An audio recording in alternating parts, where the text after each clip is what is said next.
একবার শুনবেন কি না, গুরু যখন শিষ্যকে মন্ত্র দেবে তখন শিষ্য যেন ভালো হয়, আর শিষ্য যে গুরুর কাছে মন্ত্র নেবে সেই গুরুও যেন ভালো হয়। দেখুন, গুরুদেব গুরুমন্ত্র দেবার আগে আগে শিষ্যকে যাচাই করে দেখবে। যদি পাকা চাষি হয় তাহলে মাঠটা উর্বর হয়েছে কিনা আগে পরীক্ষা করবে, তারপর বীজ ফেলবে। উর্বর জমিতে বীজ ফেললে যেমন গাছ তাড়াতাড়ি হয়, অনুর্বর জমিতে বীজ ফেললে যেমন গাছ হয় না, সেরকম দেখবেন বড় বড় গুরুদেব যারা হন তারা 1 বছর ধরে হরে কৃষ্ণ মহামন্ত্র ভজন করতে বলেন, তারপর তাকে গুরুমন্ত্র দেন। কেন বলুন তো? আগে জমিটা উর্বর হোক, বীজ ফেললেই গাছ হয়ে যাবে। রামকৃষ্ণদেব বললেন, যাত্রার কাছে গুরুমন্ত্র নিও না। যে যেখানে বসে আছেন মন দিয়ে শুনবেন। রামকৃষ্ণদেব বললেন, যাকে তাকে দেখলেই গুরু বলে মেনো না, আর যাত্রার কাছে গুরুমন্ত্র নিও না। গুরু মানে যে ব্রাহ্মণ তাও নয়, গুরু মানে যে শূদ্র তাও নয়। চৈতন্য চরিতামিতে বলেছে, কিবা বিপ্র কিবা শূদ্র ন্যাসিক জ্ঞানে নয়, কৃষ্ণ তত্ত্ববেত্তা যেই সেই গুরু হয়। যিনি কৃষ্ণ তত্ত্ব ভালো জানেন, যিনি হরিকথা ভালো জানেন, তার কাছে আপনাকে গুরুমন্ত্র নিতে হবে।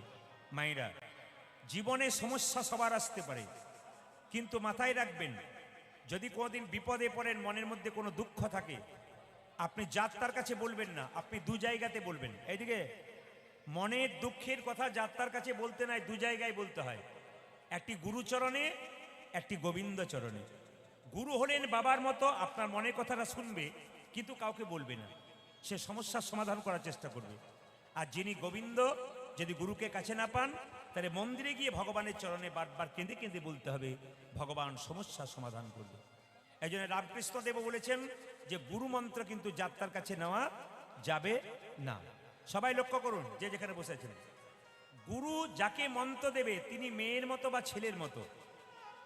গুরু যখন শিষ্যের বাড়ি যাবে খালি হাতে যাবে না, শিষ্য যখন গুরুর বাড়ি যাবে তখন খালি হাতে যাবে না। আপনি গুরু বাড়ি গেলেন, ভর্তি প্যাকেট নিয়ে গেলেন, আর আপনার গুরুদেব আপনার বাড়ি এলো খালি হাতে এলো, তা কিন্তু চলবে না। তবে শ্রীমদ্ ভাগবত গীতা যারা পড়েছেন, এইদিকে শ্রীমদ্ ভাগবত গীতা যারা পড়েছেন তারা শুনে রাখুন। বলছে শ্রীমদ্ ভাগবত গীতার 80তম অধ্যায় 10ম স্কন্ধ 34তম শ্লোক। যারা শ্রীমদ্ ভাগবত গীতা পড়েন খুলে দেখে নেবেন, আমার কথাগুলো মিলিয়ে নেবেন। কি বললাম? 80তম অধ্যায় 34তম শ্লোক আর 10ম স্কন্ধে পরিষ্কার করে বলেছে যে যদি গুরুকে সম্মান দিতে না পারো, মন্ত্র দেবার পর, মন্ত্র নেবার পর যদি গুরুকে সম্মান দিতে না পারো, তাহলে তোমার গুরু ভজনাটাই বেকার হয়ে যাবে। শাস্ত্র বলেছে, গুরু বিনা যে জন গোবিন্দ ভজে সে পাপী নরকেতে ভজে। এই জন্য সবার কাছে নিবেদন রইল, আগে গুরুমন্ত্র যোগ করবার আগে যে গুরুর কাছে মন্ত্র নিয়েছেন সেই গুরুকে আগে স্মরণ করতে হবে। যদি সেই গুরুকে স্মরণ না করে সরাসরি গোবিন্দ ভজন করেন তাহলে আপনি ভুল করছেন। শাস্ত্র পরিষ্কার করে বলেছে, গুরু বিনা যে জন গোবিন্দ ভজে সে পাপী নরকেতে মজে। কথাগুলো শুনবেন, আপনাদের কাজে লেগে যাবে।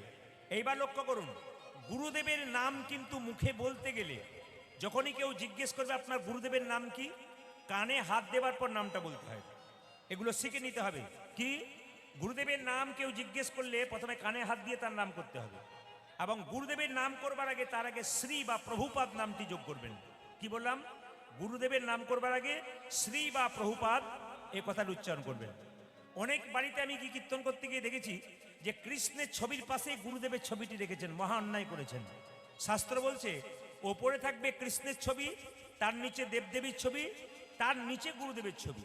বলছে কৃষ্ণের পায়ে তুলসী পত্র দাও, রাধারানীর হাতে তুলসী পত্র দাও, কিন্তু অনেকে দেখেছি গুরুদেবের পায়ে তুলসী পত্র দেয়, মহা অপরাধের ভাগী হয়। গুরুদেবের বক্ষে তুলসী পত্র দিতে হয় চন্দন দিয়ে। মাথায় রাখবেন, কোনোদিন গুরুদেবের পায়ে তুলসী পত্র আপনারা দেবেন না। তাই গুরুদেবের চরণে মন্ত্র নিয়ে বলতে হবে, আমার এই জীর্ণ দেহটা তোমার চরণে পৌঁছে দিলাম, ওই পারে পৌঁছানোর ব্যবস্থা করে।